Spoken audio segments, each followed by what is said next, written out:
parece que eu nasci no tempo errado, assim, às vezes eu pensar. Mas a gente tem essa sensação, e aí que eu te falo, que a indignação é legítima. A sua indignação é legítima.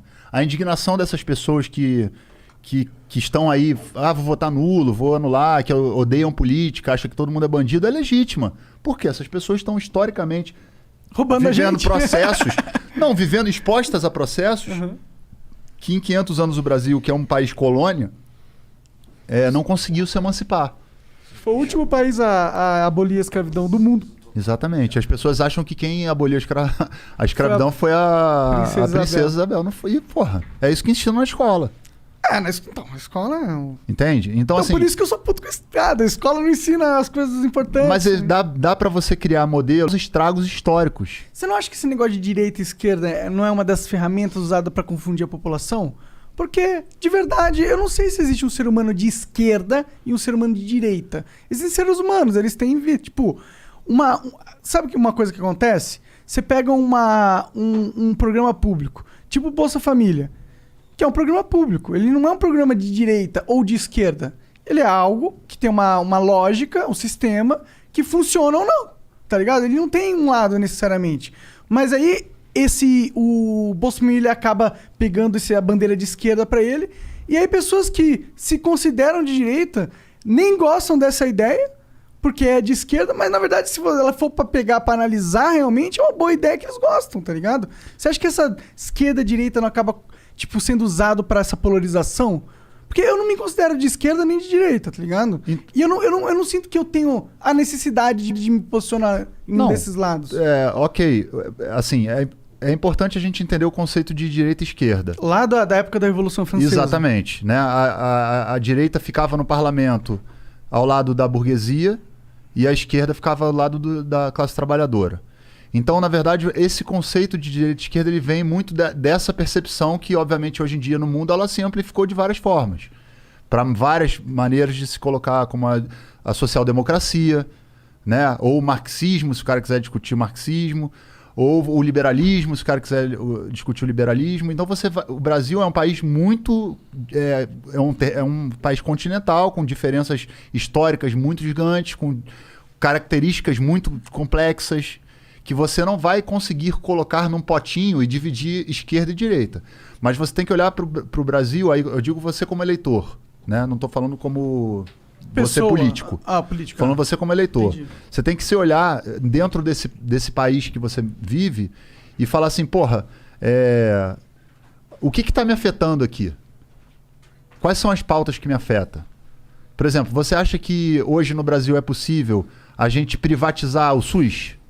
Não faz nem sentido. Não faz nem sentido, mas tem gente que acha que tem que privatizar o SUS. Nos Estados Unidos, por exemplo, não tem SUS. Não, lá não tem SUS. Pois é. Mas eles têm um sistema, tem o Medicare... Mas tem meu irmão, tem nego que vai atropelado... Você sabe que o SAMU é o SUS, né? Tem nego que vai atropelado nos Estados Unidos e fala, não, me deixa aqui porque é o olho da cara, neguinho fale.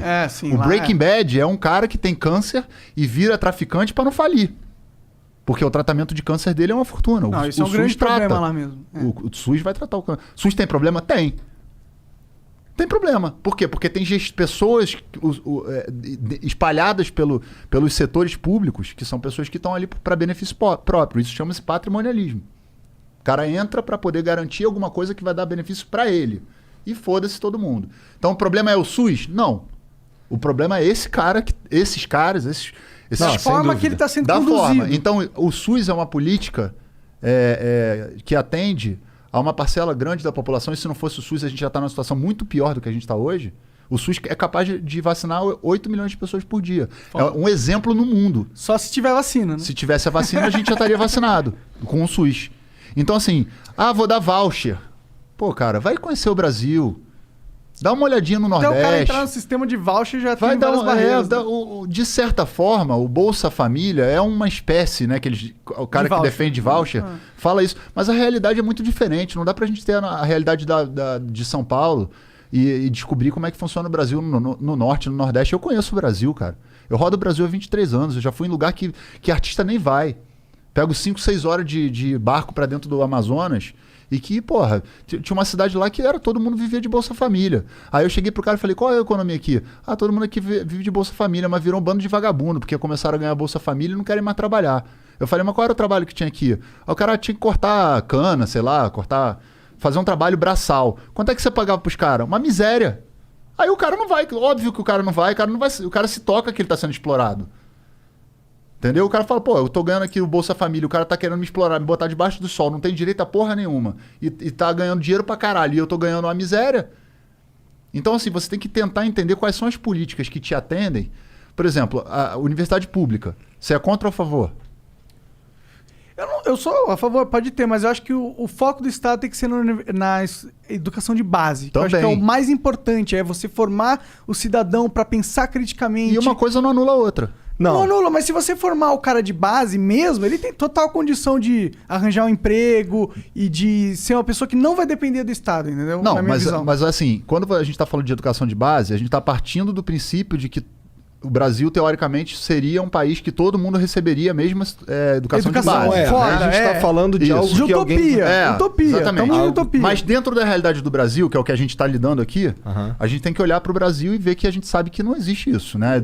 A educação de base no Brasil, é um lixo. Ela precisa ser melhorada e a gente não precisa privatizar a educação de terceiro grau, no caso as faculdades, porque elas já são boas. E são privatizadas. Tipo, existem o mercado privado de universidade. Não, tem mercado privado, mas eu digo assim, o que é público, a UFRJ, a USP... Não, são as melhores. São foda. Aí o que acontece? O cara que estudou na escola particular passa pra pública e o cara que não conseguiu estudar porque o público é ruim, não consegue passar pra nenhuma. Isso é o pior cenário. Exato. É o pior cenário. Então o que a gente tem que trabalhar dentro do país? Eu digo como eleitor, Claro. Eu quero alguém que pense que a escola pública é importante, que desenvolva uma escola pública, que capacite essas pessoas a chegarem para estudar numa universidade pública. E aí eu tenho um ensino público de qualidade dentro do país. Sim, total. Para quem é mais à direita, o cara de repente vai falar, não, eu acho que cada um tem que... É meritocracia, cada um vai no seu. E, porra, quem conseguia se destacou. Eu me esforcei, eu consegui. Na cabeça do cara que é da meritocracia. Mas, tipo, lá nos Estados Unidos, a escola pública é super valorizada, o de ensino fundamental. E não é uma política de direita nem esquerda, tá ligado? Não, Se o cara de esquerda tem a visão que uma escola pública de base forte é uma política de burra ou de esquerda, ele que é meio burro, né? Não. Os Estados Unidos, ele tem... Os republicanos e os democratas, eles... E os Estados Unidos é um império, é uma colônia de desenvolvimento, é um país desenvolvido. É um país que os caras... Não dá pra botar a esquerda né? e direita como se pensa Brasil lá. Porque, Entendi. por exemplo, o Biden agora mandou para um projeto pro Congresso americano, que é um projeto mais à esquerda que você já viu. Que nem o PT fez aqui no Brasil. De desenvolvimento de infraestrutura. Ele tá taxando as grandes fortunas, está dando recurso para as pessoas, agora durante a pandemia, e fez um pacote gigantesco lá para poder movimentar, obviamente, depois a economia. E meu irmão, isso é um programa que é à esquerda. No Brasil não foi adotado. Entendi. E o Biden nem é um cara à esquerda. Mas por que esse programa é esquerda? Por que isso não é um programa inteligente, se funcionar, entendeu? Não, mas olha só, você tem políticas que Por exemplo, quando você pega uma Universal Basic Income, a renda básica universal, você diria que é uma política progressista, de esquerda. Mas não, tipo, por exemplo, essa política, ela foi primeiro pensada... É liberal. Tá ligado? É isso que eu tô falando. Mas a esquerda também pode ser liberal. Entendi. Mas por que é esquerda, tá ligado? Eu acho só... É esquerda porque quando você olha pro país... Não, eu entendo. É esquerda porque todo mundo vai identificar como esquerda. Olha só, a questão é a seguinte. Entendo. Vamos colocar aqui assim, do ponto de vista das políticas públicas, tá? Quem está mais à direita tem um pensamento mais individual. E quem está à esquerda tem um pensamento mais coletivo. Então, assim... todo mundo de alguma maneira, influenciado por um pensamento. Ou você é excludente, ou você é inclusivo. Então vai depender de que tipo de política você quer adotar. Você quer incluir mais as pessoas, ou você quer... Eu vou defender o meu e cada um vai resolver com o que tiver. Mas tem pode gente ter um que meio pensa termo. assim. Tem, Isso, e por isso que existe o centro-esquerda, centro-direita. Sim. E por isso que você vai compor dentro de um congresso políticas que vão passar mais à direita. Por exemplo, a CLT. Vai ter gente que fala, a CLT dificulta, porque é mais uma parada que tem que pagar, e o patrão, caralho, papapá.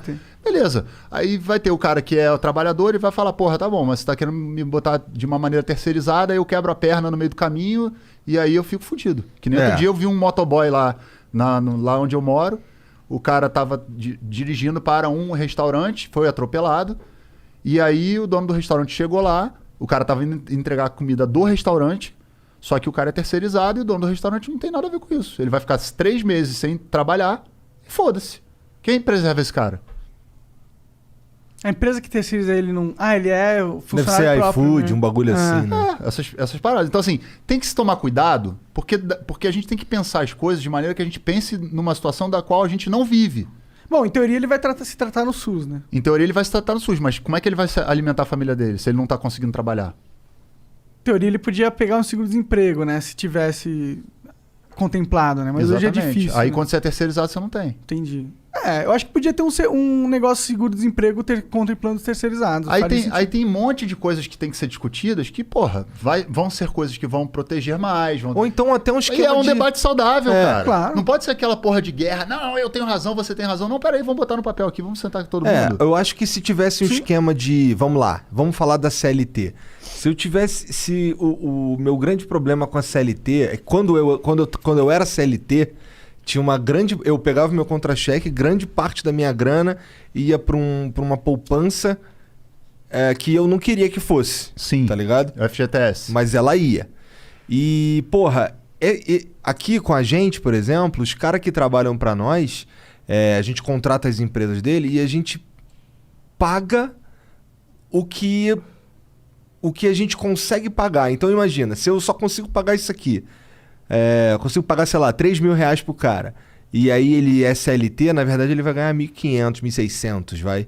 Que pro cara é uma merda, ele prefere ficar assim. Quando a gente oferece a opção, porque a gente perguntou mesmo, a gente poderia registrar a galera, tá ligado? Mas eles preferem ganhar mais, tá ligado? Não, tudo bem. Eu acho assim, por exemplo, essa questão da onde é aplicado, que não rende nem o dinheiro da poupança, caralho, eu acho que isso aí tem que ser revisto. Eu não tenho competência de economista para dizer de que maneira.